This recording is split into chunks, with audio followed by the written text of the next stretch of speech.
शादी की रात क्या कोई ससुर अपनी बहू की मुँह दिखाई करता है? पर मेरे ससुर ने मेरी मुँह दिखाई करी।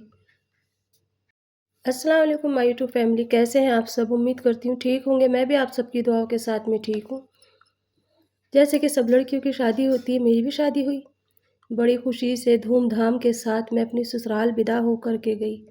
माँ से बिछड़ने का दुःख तो बहुत था, लेकिन साथ में ही ये भी खुशी थी कि मैं अब अपना जीवन सही तरीके से शुरुआत करूँगी। यानी कि जैसे कि हर लड़की की तमन्ना होती है, मेरा हस्बैंड अच्छा हो, परफ़ेक्ट हो और मेरी ससुराल अच्छी होनी चाहिए। मैं भी अच्छी तरीके से उन सब के साथ निभाव करूँगी। सारे अरमान लेकर के मैं वहाँ गई, लेकिन जैसे ही मैं वहाँ पहुँची ना, मेरे सारे अरमान चकनाचूर हो गए। मुझे ऐसा लगा कि ये क्या हो रहा है मेरे साथ? मैं कुछ समझ नहीं पा रही थी। एक तो मेरी कम उम्र, ऊपर से इस तरह ही से मेरे साथ हो रहा था। मैं नहीं समझ पा रही थी कि आखिर ये लोग चाहते क्या हैं मुझसे? मेरे माँ-बाप ने दहेज देने में कोई कमी नहीं करी थी। बचपन से ही एक माँ है ना, जैसे ही बेटी होती है, एक-एक सामान ला के रखना शुरू कर देती है। मैंने भी ऐसे ही करा था। थोड़ा-थोड़ा ला के सामान मेरी अम्मी रखती रहती थी, कभी कुछ लाती थी, कभी कुछ लाती थी। इस तरह से मेरी अम्मी ने मेरा बहुत सारा दहेज इकट्ठा कर लिया था। दहेज से दहेज की कमी नहीं लगती थी उन्हें, पर उन्हें कहीं न कहीं एक ऐसी औरत चाहिए थी जो कि सबका दिल खुश रखे। एक ऐसी लड़की जिसे वो हर किसी की थाल में परोस करके दे दे। मेरा एक देवर था, एक जेठ था, एक ससुर था। बीच में मैं थी और इस तरह से ज़िंदगी की शुरुआत हुई। सबसे पहली शुरुआत तो ये हुई कि जब लड़की ब्याह करके अपने मायके ससुराल जाती है, तो सबसे पहले सास मुँह दिखाई करती है, फिर उसके बाद हस्बैंड करते हैं। लेकिन मेरे साथ कुछ अलग ही हुआ। मेरे साथ ये हुआ कि सबसे पहले जैसे मैं पहुँची, सारी रस्में अदा हो गईं, लेकिन उन रस्मों के बीच में हर रस्म के अंदर कभी मेरा देवर मेरे साथ खेलता, उस रस्म को जैसे मेरे हस्बैंड खेल रहे थे और कभी मेरे जेठ आ जाते और कभी मेरे ससुर आ जाते। मैं कुछ नहीं समझ पा रही थी कि आखिर मेरी रस्मों में मेरे हस्बैंड के साथ में ये लोग क्यों आ रहे हैं। एक साइड में जेठानी खड़ी थी चुपचाप, जिनके अभी बच्चे नहीं थे। मेरी सास भी मुँह देख रही थी और सारी रस्मों में सब मिल-मिल के भाग ले रहे थे। जब मुँह दिखाई की बारी आई तो सबसे पहले मेरे ससुर ने मेरी मुँह दिखाई करी। जब मेरे ससुर ने मेरी मुँह दिखाई करी, मैंने सोचा मेरे हस्बैंड हैं।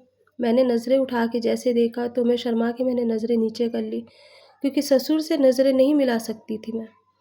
फिर उसके बाद में मेरे जेठ ने मेरी मुँह दिखाई करी, फिर मेरे देवर ने करी, फिर मेरे हस्बैंड ने करी रात में।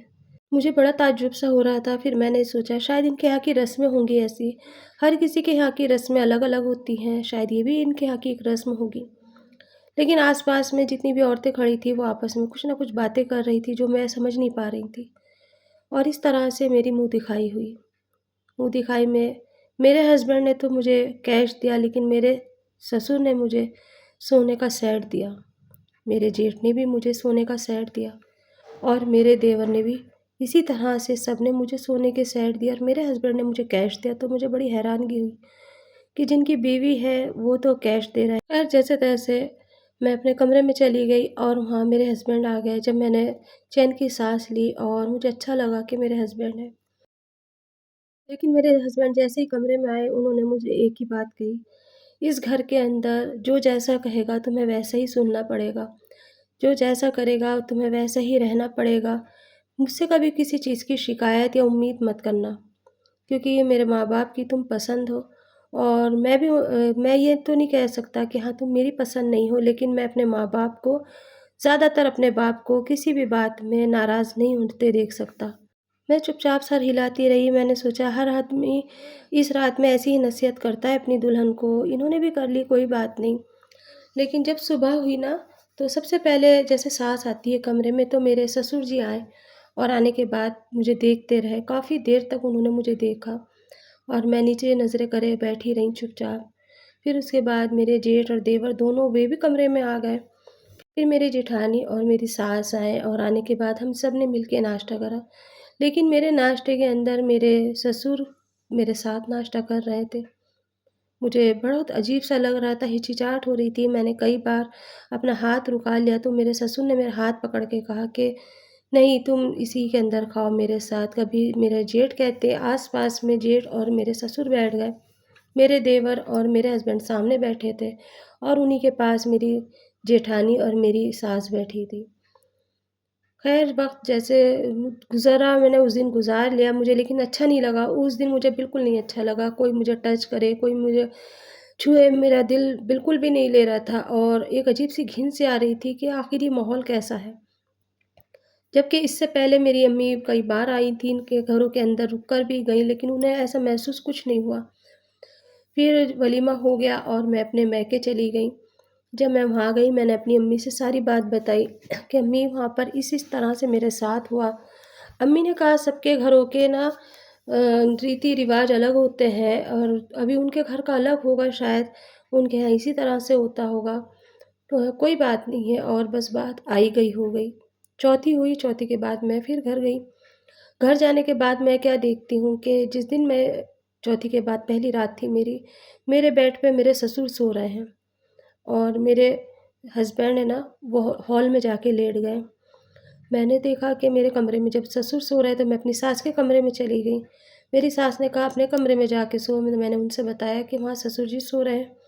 तो कहने लगी कि अच्छा तो कोई बात नहीं यहीं लेट जाओ। मैं उनके कमरे में लेट गई। थोड़ी देर के बाद में मेरे हस्बैंड आए और कहने लगे चलो अपने कमरे में चलते हैं। मैं उनके साथ में गई जब भी वो वहीं लेटे थे। फिर मेरी सास आई और आकर के उन्हें लेकर गई। मुझे वो बात बहुत बुरी-सी लगी और अजीब-सा लगा कि ऐसा क्यों? अभी तो मेरे सेज के फूल भी नहीं हटाए और वो बार-बार इस कमरे में आते हैं। इसी तरह से मेरे जेठ भी आते रहे और एक दिन फिर इस तरह से गुज़र गया। फिर जब हमारे एक दिन फ़ोटोशूट हो रहा था तो कमरे के अंदर तो मेरे ससुर कहने लगे मैं तुम्हारे साथ कुछ फ़ोटोज़ लेना चाहता हूँ।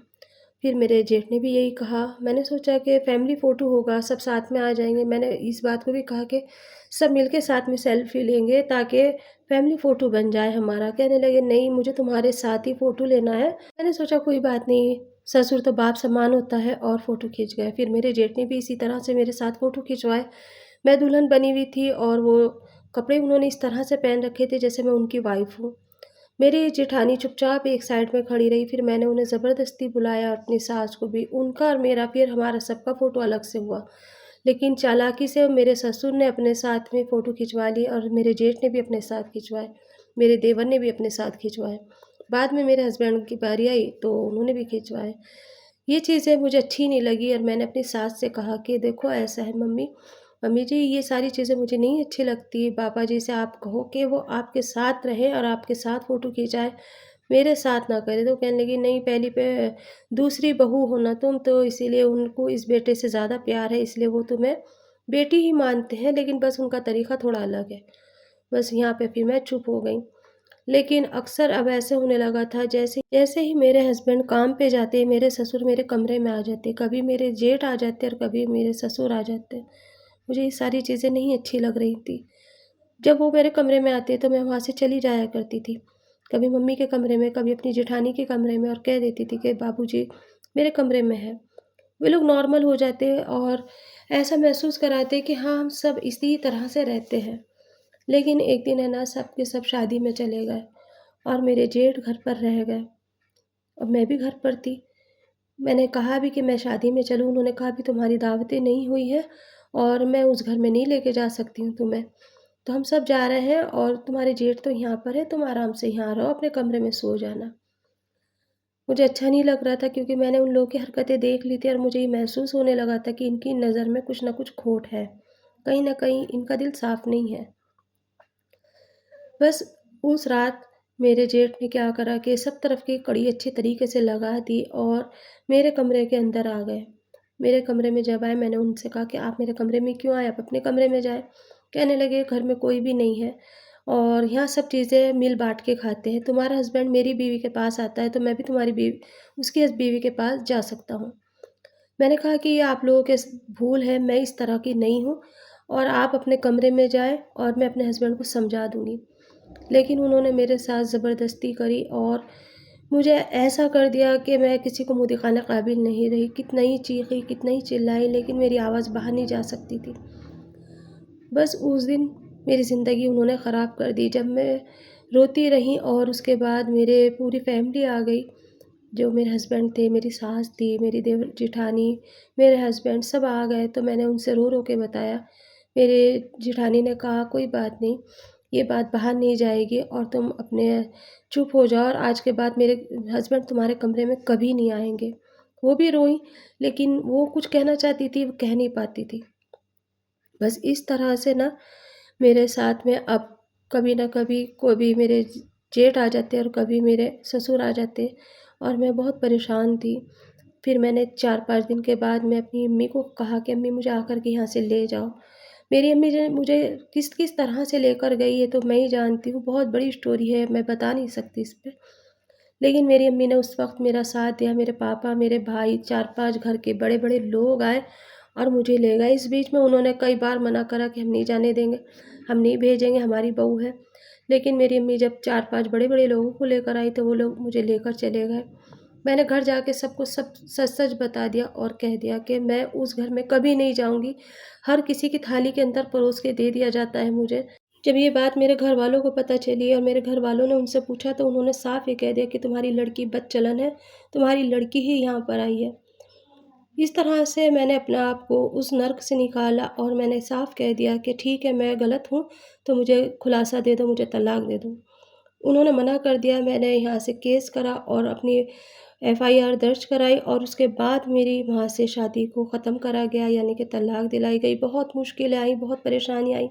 उन्होंने मेरा कोई दहेज नहीं दिया, कोई मेहर अदा नहीं करे, लेकिन मुझे ये सही लगा कि कम से कम मैं उस नर्क से निकल आई हूँ। आज तो यहाँ है शुरू, आगे पता नहीं मेरे साथ क्या-क्या होता। क्योंकि उनके यहाँ पर नस्ल नहीं चल रही थी, वो ये चाह रहे थे कि किसी न किसी तरह से नस्ल चल जाए और बाहर बात भी ना जाए। पर ये क्या सब ठीक था? ये हराम था। मेरी ज़िंदगी तो उन्होंने बर्बाद कर दी और उसके बाद पता नहीं किसकी ज़िंदगी बर्बाद करेंगे। मेरी जेठानी कभी कुछ नहीं बोला करती थी, मुझे इतना सुनने में आया था कि उनके बच्चे नहीं हो रहे थे और उन्हें वो छोड़ भी नहीं रहे थे, इसलिए उन्होंने ये वाला रास्ता अख्तियार करा था।